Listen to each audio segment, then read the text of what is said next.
we're on. It's a little bright, but that's okay. Okay.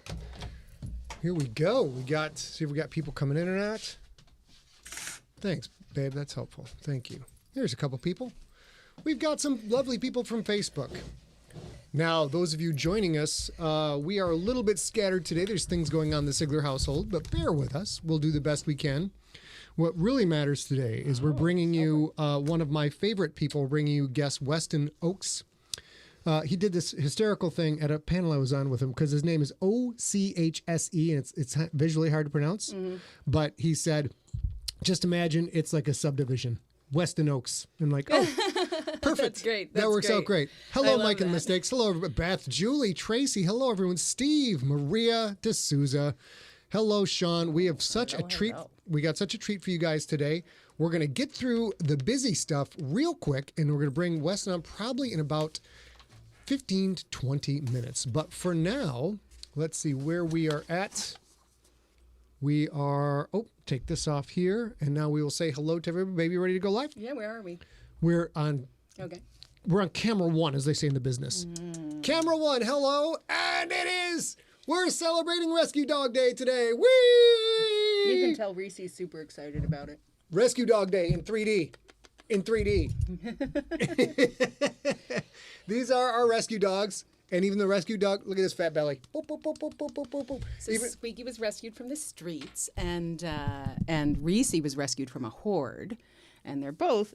I thought you were going to say she was rescued from a whorehouse. I was like, that's a strange dog rescue. She was one of 57 pups. That's a lot of pups. So she was the best one. We have so much to cover. That is our Rescue Dog Day celebration. Put them down. Mm-hmm. You can hold that one. I don't even care. I got to run the show. She does not want me to hold her, though. She's like, can I please go lay down, do you think? Is that okay? Hello, everybody. We got Weston coming on in a second. And here is the fast version of what we're going to do today. We've got some quick Sigler-brations, couple of junkie picks. Then we get to the interview. This week, we celebrate Rescue Dog Day. And, ladies and gentlemen, because my wife adores me, it's Devil's Food Cake Day. Always be eating on camera. That's how we do things. That's why we win Emmys.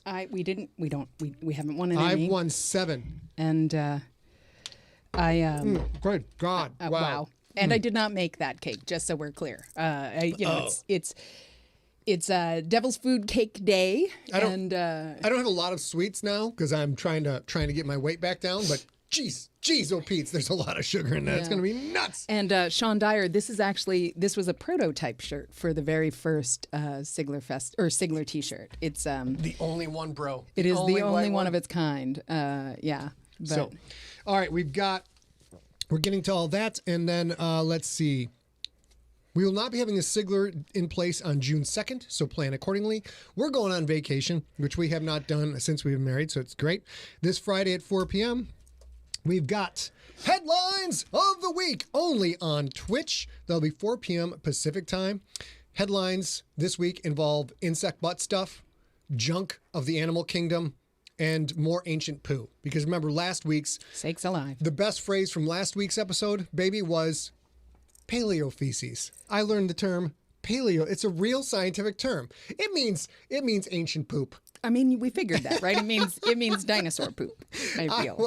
Because I'm 7, I was absolutely delighted. But join us for that. That's Friday. If you're not on Twitch, get on Twitch. Join us. If you're on Twitch, follow me on Twitch. Twitch.tv/. Hey, Jude, nice to see you out there, too. Hello, Jude. How are you, sir? And quick updates. Here we go. GFL Book 7, 40,000 words into it. That's into the second draft. Mind you, that is roughly 25% done. Babe? Let's see. Where are we? The gangster email? Through. Yeah. Oh, yeah.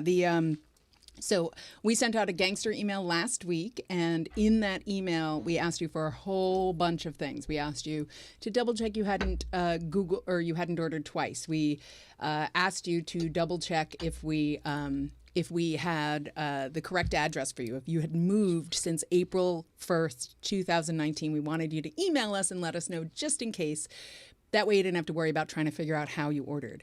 I will say we've got many, many, many, which is awesome. But I have to get through them by making sure the orders are all correct, because this is sort of the last pass since the book is in print or, in the process and all that other stuff. So please make sure that we're, you don't have to send in another email if I haven't answered you in the last few days, but make sure if you haven't yet done that and you think you ordered the gangster, if you have any questions at all, email info@emptyset. Okay. And then let's go back to the main camera, camera 1. I shouldn't call it the main camera. That's rude. It's camera 1, camera 2. Let's go. What we got coming up? We have made some changes to our Story Smack, the Love for Movies show that we do. We used to do every other Saturday. Ladies and gentlemen, now we've made that change. Now it is going to be the second Saturday every month. Oh, gosh, I missed the movie poster. It is not John Wick 2. As you can tell by the gifs, it is, yeah. Pretty soon you'll be able to hear that podcast, which was plenty of fun. Yeah, it was plenty of fun. Do I need to bring that mic closer for you? No, that's okay. I'll just talk. I'd have to look to face this way, but look that way. Okay. We'll fix that once we get rolling if we have a chance. As you can see, second Saturday of every month. This time it'll be June 12th, 5 p.m. Eastern, 2 p.m. Pacific time. We'll be doing our Story Smack along with Mr. Rob Otto, the Empty Set movie maven and Top Gun award winner of 1988. Actually, if this movie came out in 88, that'll piss off Maverick. Actually. 1986. Good, then we're safe. Rob won it in 88, so we're good to go. And we're doing this to celebrate the release of finally the Top Gun sequel, Maverick, which will be out a few weeks after we do this episode. I hope you guys can join us for that. It is going to be wicked fun. All right, go back to my necklace because it's making a ton of noise, and it's right by the microphone. Okay. Sorry if that was too noisy. Let's swing you over there and start doing Siglerations, and I'll adjust that microphone for you. Okie doke. So, Siglerations. Yesterday was Mike Natazi's birthday, and because yesterday was his birthday, we found out from his lovely wife that yesterday was the 1 year anniversary of us doing Siglerations, because I guess we missed his by one day. So happy birthday this year. I hope you had a good birthday last year. I hope next year you're not hanging out here with us, but going out and having fun for your birthday. That's my hope. Let's see. Also, Julie Press, my good friend Julie Press, had a birthday on Monday. I know I mentioned it last week, but I love her, so I mentioned it again. Our friend Jonathan Mayberry, if you are a fan of Scott's writing, you might love Jonathan Mayberry's books as well. They are militaristic. They are I love the Ledger series a whole bunch. He had a birthday yesterday.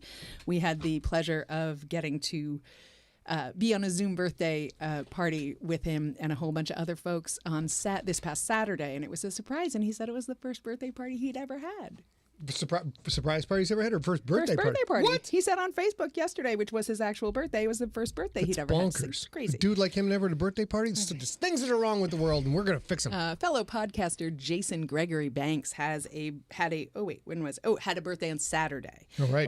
Has a birthday this coming Saturday. So we hope you have a great birthday as well. Janine Carbonaro, who you all know as, spoiler alert, as Quentin's sister. Quentin's sister. Also an enormously lovely human. Awesome. She has a birthday on Monday. Happy birthday, Janine. And Steve Compton, who I think might be in the chat. He's often in the chat, and he also has a birthday this coming Monday. So if you have anything to celebrate, if you have a birthday coming up, if you got a promotion, if you finally repaired the toilet, like we're going to try to do this weekend again, anything like that, you just let us know and we'll celebrate, because we're not out of the woods yet, but we're getting closer. Yeah. And so you got to brush up, because next year nobody's going to want to celebrate you fixing the toilet. So, all right. Well, I'm always going to celebrate fixing the toilet. It's a darn good time and a tasty way to do it. I believe that was the commercial from the 80s. Now let's get into, it's time for Junkie Picks, embarrassing junkie high school pictures. Oops, we got Weston. Let's do this. Admit him. 1 second. We got to take care of there he is. We do this to ask for him. We're going to mute him. Unmute him. He's not muted. He's got a mute. Whoop. No, mute. Mute. There we go. Professional TV, guys. Here we go. And we got to ask him to start his video. So we got Weston coming up in a second. Let's get to our lovely junkie pictures for the day. Junkie pictures. Just have a couple because we wanted to concentrate on talking to Weston. Yeah, just a couple. Always do a couple. And these may be out of order, baby. I'm sorry. Here we go. Here's the junkie pictures. All right, they are out of order. That's the capper. I just wanted to share my first tattoo ever. This is Doug Hutchison, I think. No, I saw it in the file name. Yeah. Hold on. I should have Doug written it Erickson. down. Erickson. I knew it was something. I mean, he emailed and said, Jiminy Christmas. If you're gonna go with first tattoo ever, and he got this giant piece of work. It's giant. That's if you look bonkers. at it's right here in his chest, and it's giant. He says, "I just want to share my first tattoo ever. I wanted to get this piece for a while, and I'm super happy with how it turned out." It's incredible. The artist's name is Perry. And he now is also a fan of your work. So it was really, apparently he was already a fan of your work. So it's really exciting for both of us. That's awesome. Thank you for all the amazing stories you've given us over the years. Incredible, Mr. Erickson. That is nicely done, Doug. staggering. And that should have been the capper for the junkie picture. So now we're going to roll over to the next one. But Here these we go. are pretty cool also. This This is very is, I did it again. I know his name, though. It's Mike. Sorry. That's okay, baby. Baby's having a rough day, you guys. I'm not gonna lie. All I got is Mike. Okay, this is Mike. Mike Sorry, guys. Sent in these cool photos. There's several of them, so I'm just gonna read. Attached are a couple of pics with me with my current instrument. If you want to use any of them or none of them on the next Sigler in Place. Being a fellow lefty, it has always been a pain to find a good instrument to play or going to a local store and trying guitars out. Yep. This is a thing we do all the time. All the We time. always stop to look for guitars. There are never any left-handed 5-string basses ever, Never. but we look all the time. Never. He says, historically for me, it has been order something online and hope for the best. Yep. I heard you mention Carvin, which is always cool, of a company that will Can't make go wrong. lefties of their guitars basses at no additional charge. I got this guitar from Extreme Lefty Cheap from their damaged guitars inventory. Oh, really? It is a limited edition James Hetfield from Metallica Vulture model. He That's says, sexy. That's good looking guitar though right there. growing up a fan of Metallica, I bought it in more than I wanted. I bought it more in that I wanted a V-shaped guitar. Sure. It had a hole in it, and if you click through and then click back, you'll see that it had a hole in it, see repair, that I patched and designated as my live guitar. I do not baby my instruments as I feel that they are tools to create, so I don't mind the damage.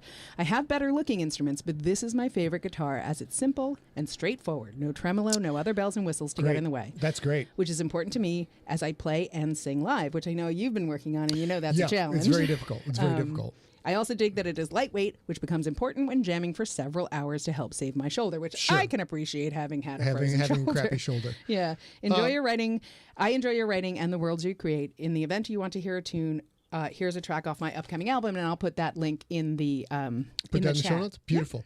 And I will say that I don't baby my instruments either, although the Sparkle Horse, which you can see right over here, that is the instrument that when I fell at Siglerfest 2K19, was that? 2K19. 2K19, when I fell. The last one. And broke a rib, fell off the stage. I knocked that bad boy over, and there's one time. Otherwise, it's perfection. That is a Kiesel Carvin bass guitar. They make everything left-handed at no extra charge. Wonderful company. Follow their Instagram. It's great. Jeff Kiesel's Instagram is super awesome. This is the 6th Carvin that I've owned in my life. Highly recommend them.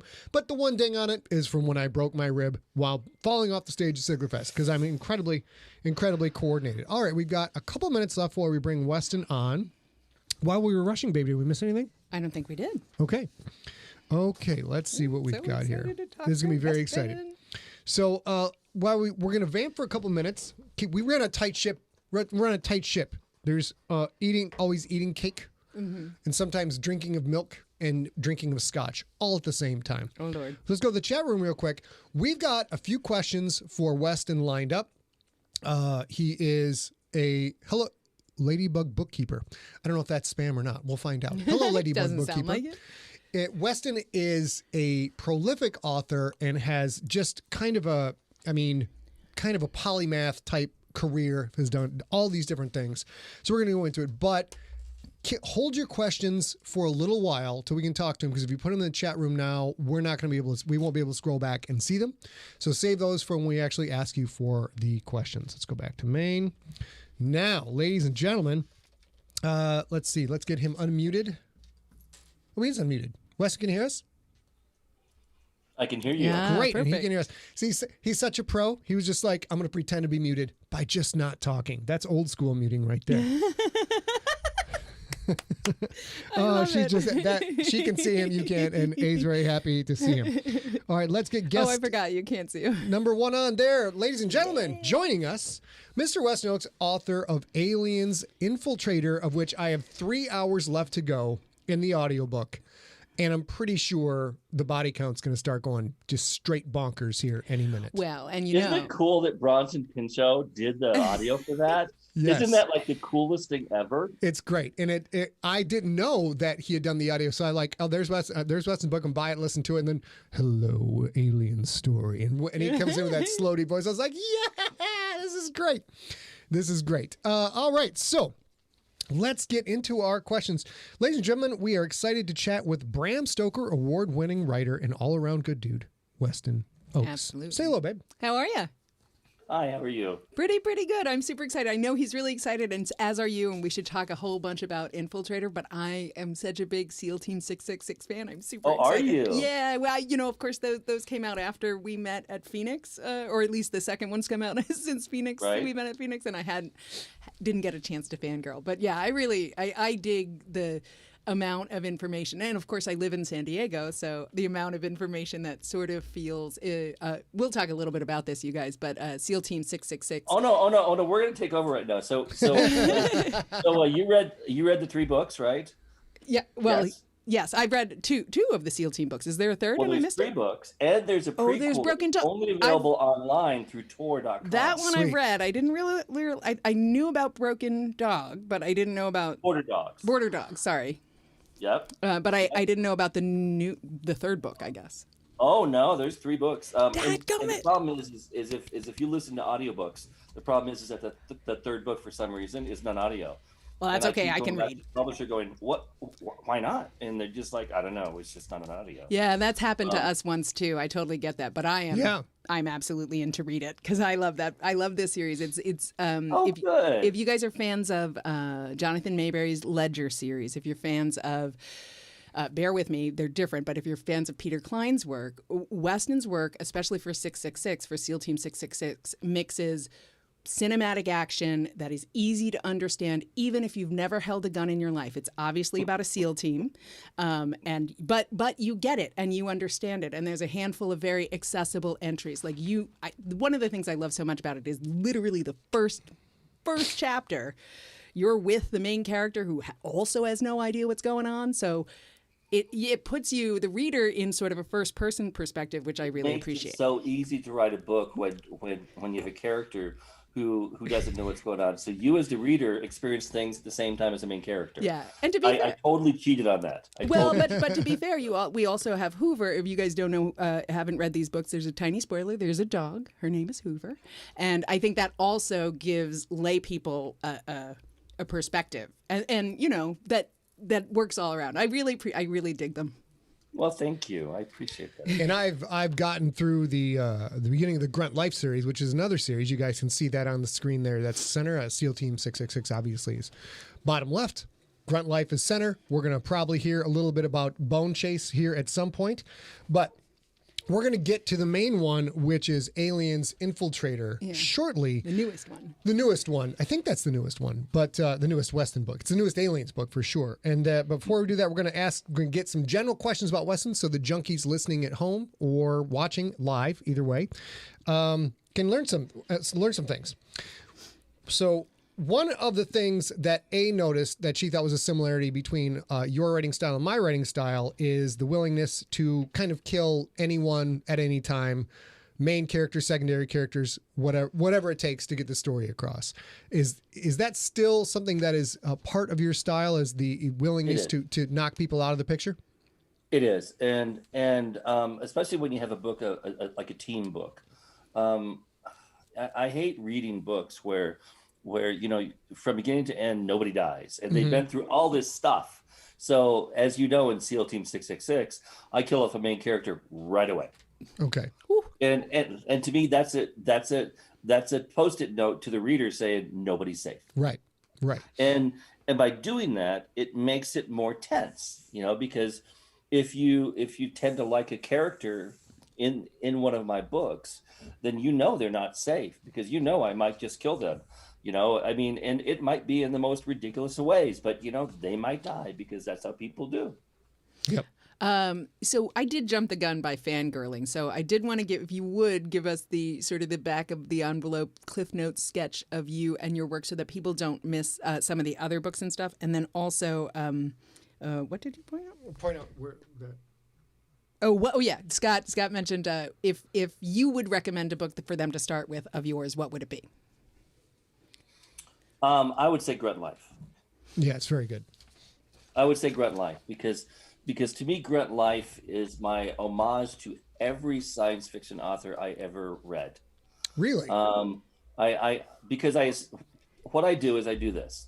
There's an alien invasion. It's coming. Mm-hmm. There's nothing we can do to stop it. We don't have the technology. It's going to mess us up.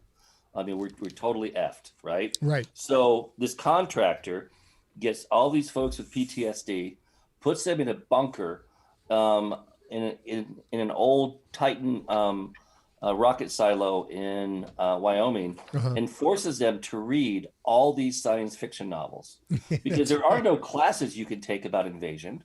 There are no PhDs out there who says, well, in case of alien invasion, take my class. No, the PhDs are all the authors that came before us, right? Mm-hmm. So they're forced to actually read those books and then critically comment to each other like they're in a classroom about it before they can be released from their cell. Okay. And I think that's a brilliant thing, and it's in it's just my homage to Heinlein and Asimov and Bradbury and everybody you know who came before. And we're going to jump around a little bit, but that book focuses very specifically on PTSD, and that's how the team gets formed. PTSD is also a part of Aliens Infiltrator. How much does that topic permeate the rest of your work? So I wrote Grunt Life when I was in Afghanistan. Okay. And I decided at that moment that everything that I wrote was going to be a little bit more resonant about PTSD, because there has to be an ask, right? Mm-hmm. You know, you ask me to go to war, you ask me to see something, you ask me to be involved in something, you ask me to, you know, shoot something or be shot at or be in a position to, mm-hmm. It has an effect, mm-hmm. right? And I've seen folks, you know, who are way worse off than me. And I have PTSD to a degree, because if you've been to a war zone, you do. I mean, that's just it. Mm-hmm. It's just varying degrees. Mm-hmm. And so I really wanted to portray PTSD positive characters, mm-hmm. because in the past, there had been so many PTSD negative characters. You know, the guy on the top of the watchtower with the sniper rifle. Right. Right. That does a disservice to everybody with PTSD, because, you know, sure, that might be it, but do we want that to be the icon for a person with PTSD? A soccer mom can have PTSD. I mean, mm-hmm. you know, Mike Cole wrote that PTSD is like the weather, right? Mm-hmm. Anybody can experience it. Whether or not you're driving your kids to soccer and you see a dog get hit by a car, next time you see a dog on the edge of the road, you're going to have anxiety, and that's PTSD. Yeah. Right. And a very smaller degree, but it is. So I did focus on PTSD specifically. Sorry to ramble on. No, not at all. I want to say guest. That's what you're here for. I want to say the folks who watch our show know over the last year I had PTSD, obviously from a non-military experience when I was 19. That came out of maintenance at the beginning of 2020 or mid 2019, and I didn't realize it at first. And so we've talked a lot plainly about what that did to us, because, you know, the other thing is, just like the weather, sometimes you notice it's really humid, but sometimes you don't notice at all. And so Scott, and, you know, there's the whole pandemic and all that other stuff, and completely unrelated to that, I am coming out of maintenance and behaving what I think is normally and what he thinks is potentially normally, but not normal, until it all came to a head. So we've talked very plainly about it here, and I'm really grateful, because the idea that and I love Mike's approach too, because this idea that it would be only military people or only people who, you know, watched someone die or was raped or something, it doesn't have to be huge. It has to be huge in your life at the time. Mm-hmm. And seeing people just deal with it in your books is super powerful, because you still have to get through. You have to get through. Just like you're saying, you have to get through. It's just the brain's inability to deal with the situation that it's confronted with. And And I try and write truth to power when I write characters like that. And I'm since 2013, all of my writing has been very much more concentrated on that. And I think because of that, it's become better. Yeah, and it's such a service too to normalize PTSD. Sounds weird to say it that way, but that's it. I will say anybody, if you, that's a great recommendation, Weston, for that to be the first book, Grunt Life, because it also introduces, I won't give any spoilers, but it introduces the concept of PTSD as it's a major plot point. There's something specific about the characters who have it and how that impacts them in relation to the overall plot line. That's very clever. And Weston mentioned Mike Cole. If you like Mike Cole's work, you will probably love Weston's work. If you love my work, you will love Weston's work. And Weston, like me, you've covered a lot of areas: literary fiction, horror, sci-fi, and more. Do you have any kind of strategy to, I'm going to do this and then dip my toes into this, or is it just wherever the wind blows you as far as which project you pick, since you're covering so many different genres within the sci-fi areas? So I was told a long time ago that if I would just concentrate on one genre, I'd be a lot better off. Yeah, me too. And you know, and now I'm 32 or 33 books into my career. Wow. And I'm like, you know, whatevs. I mean, I saw Dan Simmons be able to write horror and sci-fi and fantasy. I saw these other authors be able to write all these other stuff. And I once talked to an agent and said, I want to be like Dan Simmons. And she said, well, you're not Dan Simmons. I said, I know, I'm Weston Ochse. So let me be Weston Ochse. And she says, no, you have to, you know, this is how I'm going to represent you. And I said, well, then thank you very much. I don't want you to represent me. I had that same conversation with my old agent. Yeah. Yeah. And, you know, I've had 4 agents because I'm a grand believer that agents have their job, their function. They know the industry, they know the contracts, they have a Rolodex, everything else. But in the end of the day, they work for you. They are your client. You are not their client. And a lot of people don't realize that. And so I just decided I wanted to write horror. I wanted to write sci-fi. When I was lucky too. I was very fortunate because, as you know, a lot of this is personality based, right? You go to conventions or you go to meets and you talk to people and they know who you are, et cetera, et cetera. So I wrote SEAL Team 666 and it was published to great acclaim. And then Solaris, who is now Rebellion, came to me and said, Weston, we want you to write us a book, a sci-fi novel that's like SEAL Team 666, but different. And that's where Grunt Life came from. Okay, cool. So I mean, I was given the opportunity right off the bat to do that. And I had pitched them for many years, you know, and they're like, yeah, because all my stuff was dark. Even my sci-fi is dark, as you know. Grunt Life isn't a happy walk in the park, though. But it's a really powerful thing. Sometimes you do hard things, you know?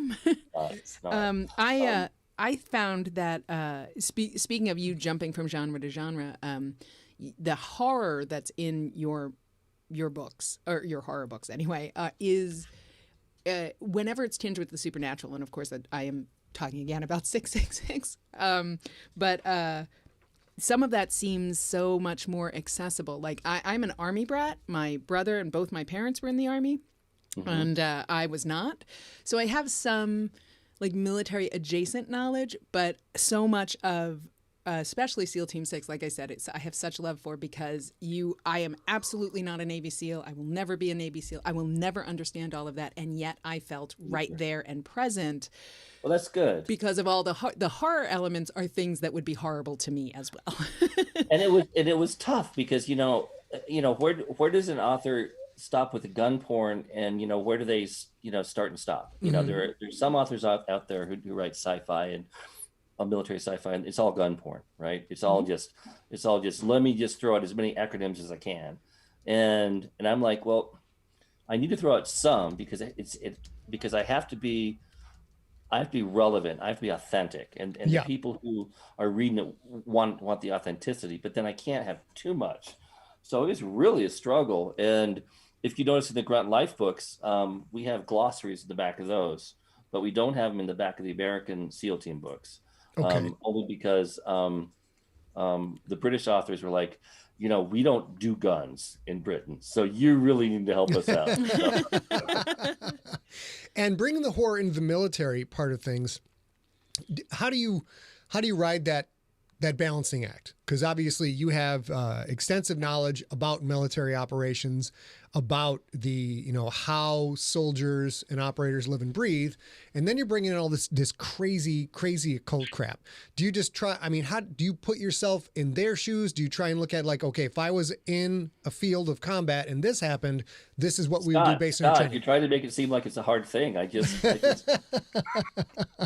I mean, instead of them encountering, you know, somebody running down the street, you know, with 2 legs, they chase somebody with 6 legs. I mean, they adapt pretty quick. They do adapt pretty quick. Well, Yeah, but there is also totally that easy. the nice thing is you have, as a reader, you have accessibility. At least I think so with lots of your characters, because there's always a WTF moment where like they're also like, okay, I better run after this 6-legged thing, I guess, you know. And then Well, it's a threat, right? Like their job is to stop threats, and it's a threat, right? But it's nice that everybody's not perfectly cool under pressure all the time and act like a And human might act.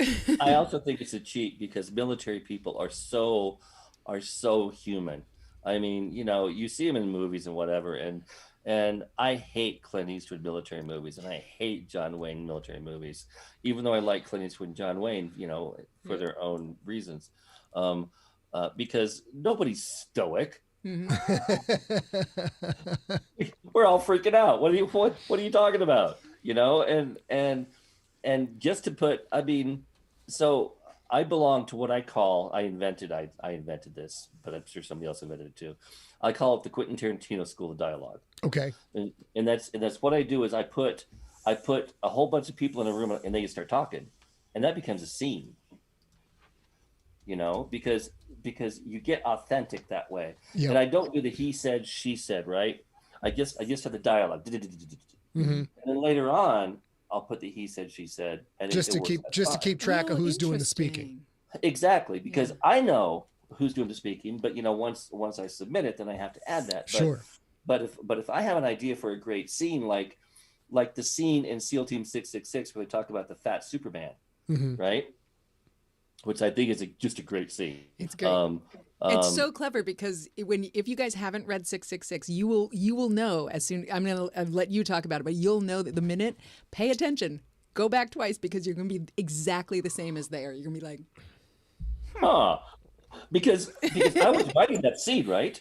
And I didn't write it with the intention of coming up with that. The character came up with that because I believe in this really organic method of characterization to where I began writing a chapter and they've killed somebody. I'm like, shit, you killed him. You know, I didn't plan this. Guy. I mean, now what do I do? And they all look at me and they say, well, figure it out. You're the author. And so I'm like, okay, I'll do that. And I think that makes for a more authentic novel than if you plan, okay, in chapter 14, he dies. In chapter 17, he dies. Yeah, that happens to me all the time. Like, I do the same thing. Get to chapter 14, and he need a guy. He died in chapter 8. And I'm like, dag nabbit. Now what do I do? I'm screwed. Right? What do you do? Right? Yeah, you got to figure it out. And as a complete not a creator, I find it fascinating that I've seen it happen with Scott where he will get to whatever chapter 12, and that's when he realizes that character X died in chapter 8, even though he wrote the whole outline. Like, and he knew that was going to need to be there in chapter 12. It still hits him like, oh, because he's writing. Outlines are like Garmin maps. I mean, you can listen to her, but most of the time when you're doing an outline, you hear the voice in your head, recalculating. I love it. Weston, what are your thoughts on dogs as characters, and should dogs be under the same danger as humans? My thought of dogs as characters. So, dogs are characters. Mm-hmm. My wife just stopped walking down the stairs because she wants to know my answer. Tell her we said hello. Tell her we say hello. Say hi, Yvonne. Yeah. Hi, Yvonne. If you guys don't know Yvonne Navarro, you'd love her books too. What's funny is that after the first SEAL Team book, I have a character. I have the dog named Hoover, right? Not named after the vacuum cleaner, but named after the president. And the tradition of the SEAL Team units going back to the Continental Army in various names was that they would always have a dog, and the dog would always be named after a president. Of course, the question was, who was the first? So the Continental Army, who was the first dog named after? King George. Yep. So his name was George, right? And the thing was, is I wrote that one, and then the contract for the next 2 books, I could kill children, I could throw things out the window, I could burn up your grandmother, but I could not kill the dog in the book. And you know, I'm in agreement to that. We rescued Great Danes. Okay.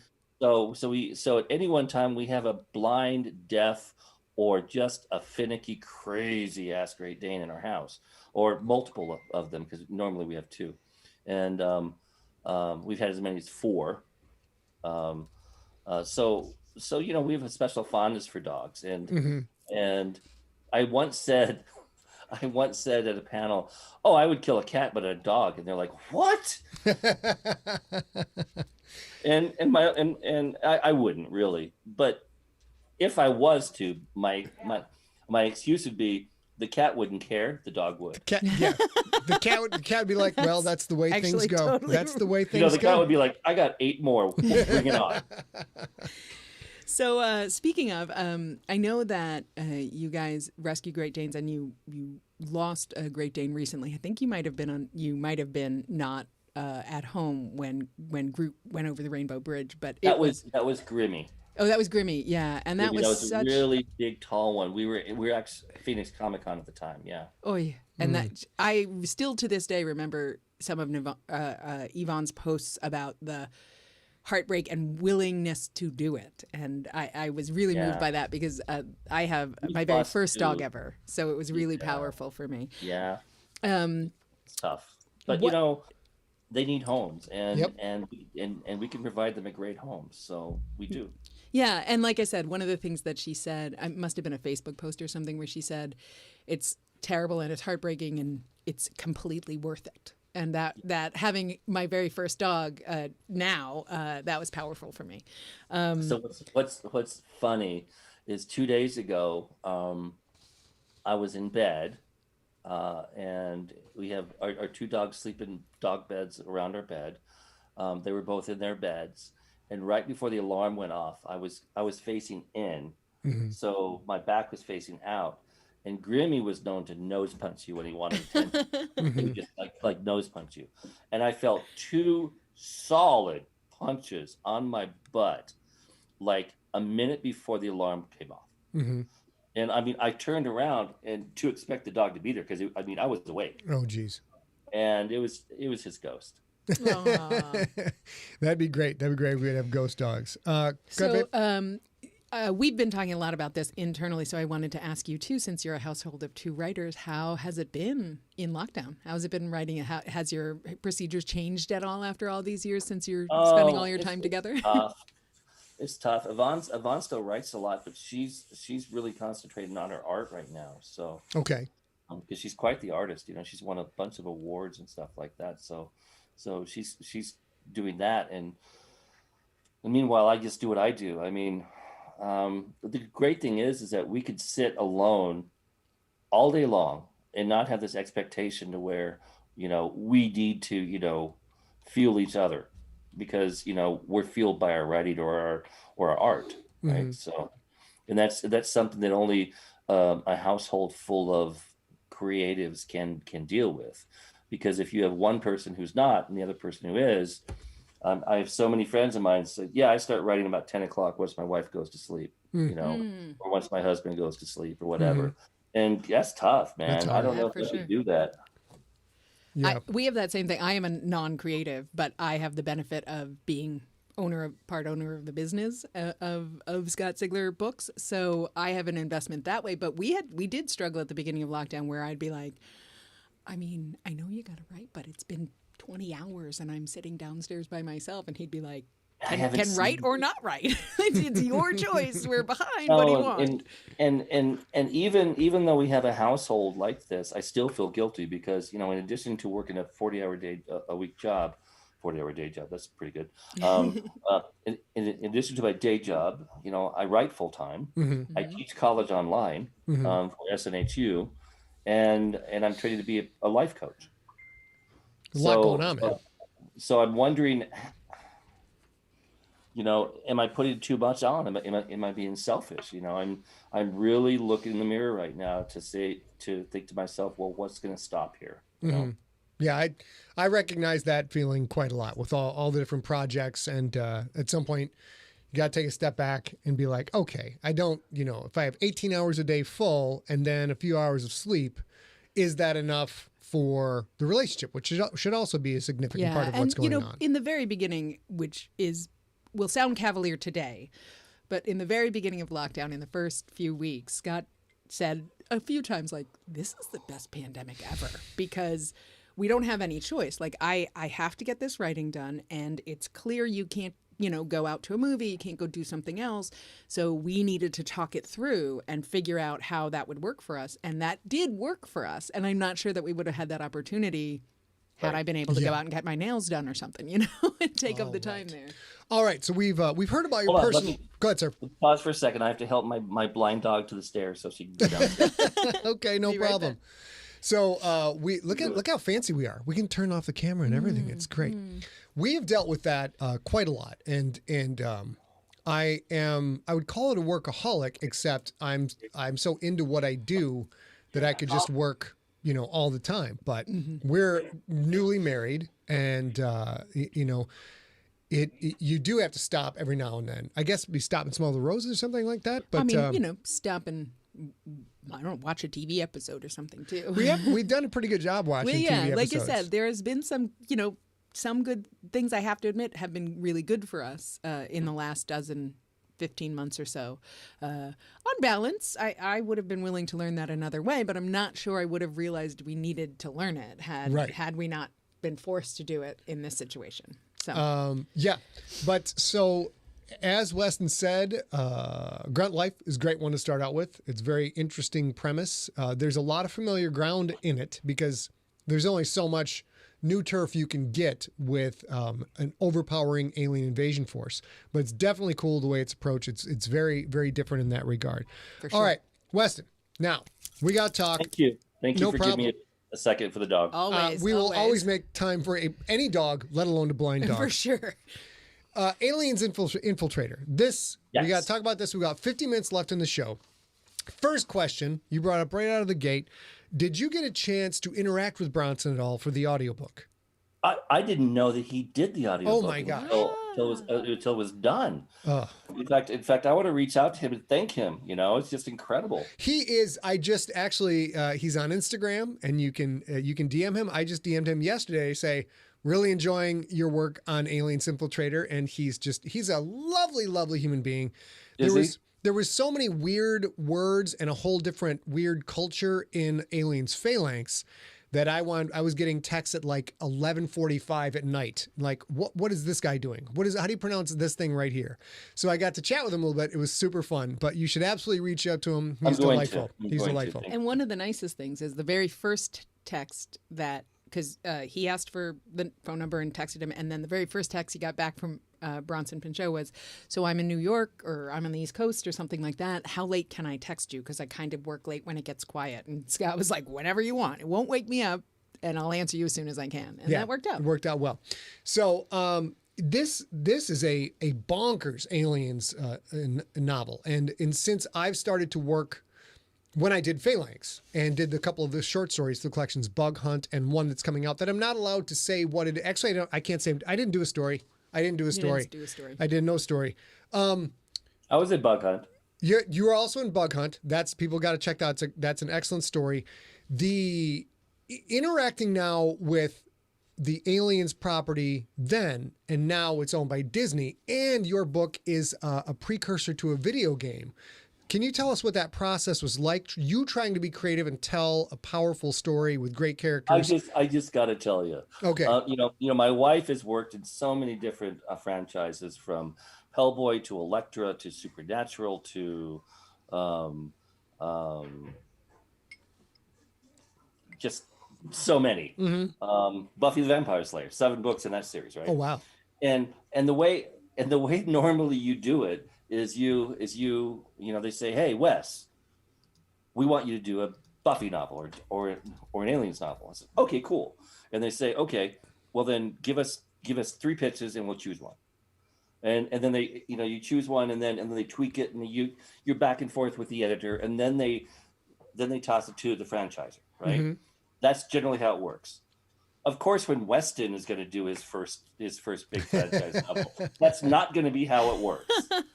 I mean, I was going to, I'm not going to mention the franchise, but I was on tap to work to do a novelization of a TV series that's never been done before, and I ended up getting a kill fee for it because it was insane. Because the showrunner just wanted to be so much part of the process and wanted to be on the cover and everything else. And I'm like, wow, what are you doing? I mean, this is not how it works. So when I got it, I'm like, okay, here's my ideas, and they're like, no. This is a prequel to a game, so it's going to be on Payless Station. Okay. And here's like a paragraph of the planet, and now we're going to get with the game group, and then they were going to get with Disney, and so we had like Zoom meetings of like 8 heads talking about this, and I know you didn't have to deal with this because nope. I'm just like, why is it me who has to do with this? But anyway, it took about 4 months to get the plot down because the game folks, God bless their souls, they didn't understand that a lot of the questions would have been answered in the text. Yeah. Right? Yeah, of course. Because they don't understand that, my shorthand saying, paragraph this and this and this is going to happen. It means I'm covering all that. It's done. It's good. And since then they're thrilled with it. I mean, they love the great, book. wonderful. I mean, they're so happy. Well, with it. I got to say, how could they not be thrilled with it? They got 3 hours to go. The characters are excellent and complex, and some of them first like, okay, here's this archetype. I know how this is going to go, and it doesn't quite go that way. And nope. it's you do see some familiar stuff, but then every character has a little bit of a subtle twist to it. And that just kind of keeps bringing you back into everything. And the last 3 hours are going to be nuts. And I was super jealous. I actually talked to Steve Saffel, who was he your editor at Titan? And he was my editor for Phalanx. And I'd pitched 5 really well-developed ideas. We met him at DragonCon. A and I beat up all these ideas. We sent him 5 5-page treatments for the novels we want to do. And the one I really wanted to do, he wouldn't let me do it because at that time there were too many different types of xenomorphs in it. And that's all I can say for now, because maybe someday we'll come back to it. I don't know. But yours is just, it's bonkers that it all stays true to 1 and 2. I think things have to stay true to 1 and 2. Black Goo is a huge part of it, for sure. And that is a change from 1 and 2. But how many of those different forms were your idea and how many were theirs? Oh, no, those are all my ideas. All my ideas. And they didn't give me any ideas about any xenomorphs. Once they said, once they told me the guidelines, they gave me the guardrails, as they call it. Everything was mine. So there's 2 new xenomorphs that I created specifically that are going to be in the game that I invented. Oh my God, how awesome is that? That's so awesome. My gosh. Writer Chubb, that's incredible. That's incredible. It is. I mean, my addition to the franchise. And I just got a great email fan letter from a guy in England yesterday saying that because I did the Black Goo, what it did is it took 1 and 2 and then Prometheus, and it made a bridge between them, which is a hard thing to do. Hard thing to do. And I'm like, amazing. I'm like, oh yeah, I meant that the whole time. I would say I flat out have not been a fan of the Black Goo. And Alex White has put in a ton of time and written some really gripping, exciting novels that I tied in my Phalanx to Alex White's work. But you're bringing sort of the Black Goo and having the Black Goo, I won't give any spoilers, but the Black Goo interacting with the original timeline, if you will, was a very unique approach to things. And it honestly, I didn't think this was possible. It made Prometheus a little bit better, which is, it's got a long way to go, but it made Prometheus a little bit better. And Weston, you just mentioned the Kill Fee project that we're not going to name, this idea that you would go head to head. And I found from an admin perspective, which is what I do for Scott's work for hire, it was so much more invested for this book than some other ones. But they did a great, honest job of it. We have had situations where you have somebody who's a creator who's more audiovisual, and that's sort of what you're talking about. And then they can't quite grok. Yeah, no, it's going to take 3,500 words. I can't do that in a slideshow for you. Like, you're going to have to let me write this story. You look at the story in 1 minute and get all this info, and I get that, but it'll be there. And so we've had it too where it's just people so protective. And what's so funny about that is it's almost always people who don't own it directly. Like, it's somebody who works for Fox or works for somebody who's like, you don't own it either. What are you talking about? Let's just get it. Let's just get the show on the road. But I was the first author to have to deal with Disney. Oh my God, that's just, see, I had so much trouble dealing with just 20th Century Fox, and which is of course prickly, but not Disney prickly, and then Titan and doing, and poor Steve Sapple has to be the middle guy and everything. Weston, what is your favorite part about Aliens Phalanx? So, I was putting together the way you corporate structure on the place. And I built it like it was a military, a forward military base almost. So there's an S1, an admin, an S2 security, an S3 operations, an S4 logistics, et cetera, et cetera. So they had all these staff shops that had to. And what I did that a lot of people are really grokking, as you mentioned, is that I really highlighted the crazy bureaucracy involved in a intergalactic light year based bureaucracy that has a company headquarters so far removed, yet they're supposed to follow the corporate model, right? Right. And I just really wanted to show the bureaucracy of it, because that was as much a character as the people were. Yeah. And you setting that up kind of defines about that sets the bumpers, the rail bumpers as you described earlier. If you define, that's the rule set. And even if you're writing magic, if you have a rule set for magic, that lets the reader play within the rules, try to guess what happens. Your system of magic was kind of how the Black works, but also the corporate structure.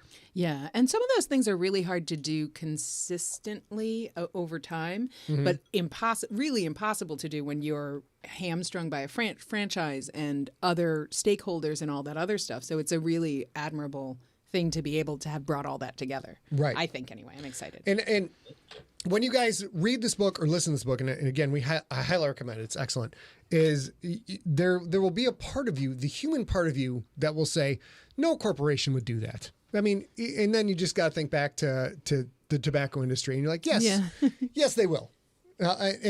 We both come from a corporate background. Weston, you have a military background, but is that an outsider view looking at a corporate structure, or do you have, what part of your life came into that? I mean, I've worked for the biggest corporation in the world, the U.S. government. So sure. I know how competent and incompetent they can be on the best and worst of days. Okay. And it's the same thing everywhere. My wife used to work for the world's largest law firm. I mean, my dad has worked for major colleges. I mean, and he had his own business. I know how things function, and it's really easy to syncretize these and to palimpsest them upon each other. So what might be a military construct can very easily just be a non-military construct, because at the end of the day, it's all The Office meets Aliens. Mm-hmm. And that is so fantastic. Let's give that a moment. The Office, because that's totally true of the military. That's totally true of corporations. That's so smart. And the core of the entire Aliens franchise, even though all the crazy changes we've been through, all the new Ridley Scott doing a completely different thing, it does almost always come back to the aliens are just another species trying to survive and propagate. And the real villain is always this corporate structure of Weyland-Yutani, this inhuman human organization that is focused on profit above everything else. Absolutely. Yeah.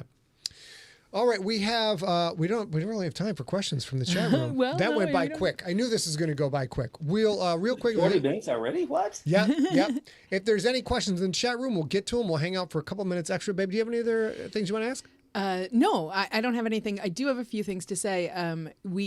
I have not read all the Alien tie-in books, but I have read Alex White's and I have read Scott's, and I'm about to start Weston's. And so the recent ones I will say have been really a whole lot of fun. And if you're wondering, do you need to read everything else before you read Weston's books? The answer is no. You don't at all. No, not at all. At all. And that is, I think that is the guiding hand of Steve Saffola work, to which those of you watching at home, it's difficult to understand the challenge that it is to be a person in the position of Steve Saffola, Titan, who's just is a constant punching bag. He has to absorb blows from the writers, from Disney, from 20th Century Fox, from his publishers, from comic companies, from video game companies, and he has to be that man in the middle, absorbing blows. Always smiling. It's so hard, man. Yeah. It's so hard. We do He have does such a great job. We do have one question from the chat room from Okay. an active Navy sailor. She asks, "What did you do in the military?" I did jump the gun earlier, so give I us a spent little. 35 years in the military. I'm still in the military. Okay. I am a DoD civilian right now, who I'm an intelligence officer, and when I was in active duty for 20 years, I was in the Army, Okay. and I was in intelligence. Cool. Question from David Lamb in the chat room. What are your favorite books? My favorite books. Well, see, that's not fair. That's not fair because I try and read so far outside the genre. Okay, that's fine. Because I'm afraid that if I read in the genre, that I will be rehashing old stuff, right? So I want to bring in fresh voices. For instance, when I went to get my Master of Fine Arts degree, I had already been published a bunch of times and won awards and stuff like that. But I wrote nothing but literary fiction the entire 2 years I got the degree, because I wanted to get that chop down so that I could influence my writing with literary fiction. Okay. Nice. Okay. So some of my favorite authors: Cormac McCarthy, Donna Tartt, who wrote The Goldfinch, but she also wrote The Secret History, which is a book about her time at Bennington College with Bret Easton Ellis and a bunch of other things. I mean, I'm a huge fan of the classics, but if you give me a new McCarthy book or a Donna Tartt book, I'm just happy as I'll get out. I also like Marissa Pessel, and as far as a horror author goes, I mean, Peter Straub is a good friend of mine, and I'll read anything that he writes because he's a master of plotting. He's just amazing at that. But probably my favorite horror author is still Clive Barker. Sure. I will say that I don't know if this is your influences actually, but when you said you sort of read outside the genre, one of the things that I like about your books is I always think of it as when this is done well and you do it really well as the coolest college professor I never had, because you sort of, you can be talking about, for example, since I've been talking about SEAL Team 666, talking about things that are happening in the port of San Diego at the base here in San Diego, but you sort of tie in, well, this goes all the way back to the Silk Road, and here's why sometimes international politics are weird, and it's in this very convivial way that gives me the right amount of info that I know that has a lot of gravitas for this story too, without being this heavy info dump history lesson. Yes. And you do the same thing with, I think, also with when you're writing about guns and stuff. I think that makes it super accessible even if you're not a military person and things like that. And I appreciate it. I learned a lot. You know what? Weston's gun porn, somebody brought up, gosh darn, I drew a blank. Larry Correa. Like, that's hardcore. There's a lot of gun porn going on Larry Correa. Right. Weston, your work you're like the Skinamax of gun porn. It's just real light, surface level, just enough to make sure I know what's going on. I can see what's happening here. But that's exactly the point I was just making. Larry Correia, for that reason, is a little hard for me to read because I want more meat. I want somebody to go out to lunch with their girlfriend once or twice. I want them to have like sassy fights among the team themselves, where they call you a sissy or something like that, and you're like, okay, let's go. Like I like all of that interpersonal stuff, and the more we learn about the gun porn, which has its place for sure, the less invested I get because I'm like, isn't anybody going to go get a burrito with a girl? Like, do something like that, All right, Weston, we have reached the end of our show, but take a moment, tell people where to find you. If there's anything you want to pimp, feel free. The floor is yours. So with COVID, we haven't been going to hardly anything, right? So my first public appearance in a year and a half is going to be in Las Vegas at the end of July at Combat Con. And I'll be at the Flamingo Hotel with the star of the Highlander TV series. Nice. And he and I are going to be guests. Is that Adrian Paul or? Yeah, dude. Yeah, son. He was awesome. Love that dude. Love him. And there's a lot of European martial arts there where there's a lot of sword fighting, a lot of stuff going on there. And our goal is to bring in a writer's track to where we can teach people how to write about this stuff and do it realistically. And if nothing else, the Flamingo Hotel has 3 pools. It has a kiddie pool that nobody goes to. It has the adult pool that all of us goes to, and then it has the adult pool that you have to have an ID card to get into. And that one is clothing optional. So anyway, Skinamax. That's the second Skinamax reference. Weston, thank you for being on the show. We appreciate having you. I will tell you, Aliens Infiltrator, you guys snag that book. You will not go wrong. Any of Weston's works, you will not go wrong. Weston, thank you very much. And thank you guys. Of course. And before he goes, you guys take a look on the screen right now how you spell Weston's last name. Super easy to say, a little bit difficult to Google. If you're looking up his work, take a look at how his last name is spelled. All right. For sure. Thank you so much, Weston. It's been really wonderful. Good day, sir. Let's close this Zoom and we out. All right. And end meeting for all. There we go. I still haven't got the hang of how to he's not watching. How to take a person off of a Zoom and keep them in like the green room and come back later and be like, Bubba, thanks so much. Fabulous. Everybody loved it. Huge hit. No, so I'll have to hit him on Messenger later and follow up on that. Fabulous. So you guys, of course, we're running a little bit late, so thank you guys so much for staying the whole time. Check again on your gangster stuff. Anything else? Any photos you want to send? We're still going to do quote unquote embarrassing photos for the next few weeks, and there's so many lovely ones. Feel free to send yours in to info@emptyset.com. You can do obviously content ideas. You can do sponsors. Our sponsor will be back next week. Nonprofit sponsors or anything else you want to celebrate. And we will be back next Wednesday, which I believe will be the 21st. Is that right? No. It's we'll be back. I screwed that up. It will definitely not be the 21st of May. It will be the 26th of May. I was going to talk to my sexy announcer voice. We'll be back the 26th of May. The 26th of May, babe? Yeah. Do you know what day that is? No. No, it's going to be a surprise. I will assume we're going to be going for another Emmy. Always be eating on camera. Yeah, it'll be something where we're eating and it's super easy to make the logo. All I know is since we're off book, you bitches don't get this chocolate cake. I get this chocolate cake. And until I get something else that you can't eat up on screen. Same thing as we've said for 15 months, and it's time to keep doing it. It's time to stay safe, you guys. Stay safe. We're almost done. We want you to stay smart. We need you to stay science. We're getting out because we're staying science. And the Wayland-Yutani Corporation would like you to know that for the love of science, stay informed. We are definitely not. Oh, I guess we were going to kiss off. I was going to say, we're going to eat chocolate cake. We're not going to do the kiss off into the sky. Nah, here we go. Thanks again to the Skinamax Ladybug of Gun Porn, Weston Ochse. So nice for you to join us. Thank you so much. Drenara, nice to see you out there as well. Oh, what's up, girl? And well, now we're gonna kiss out. Have you all kissed up?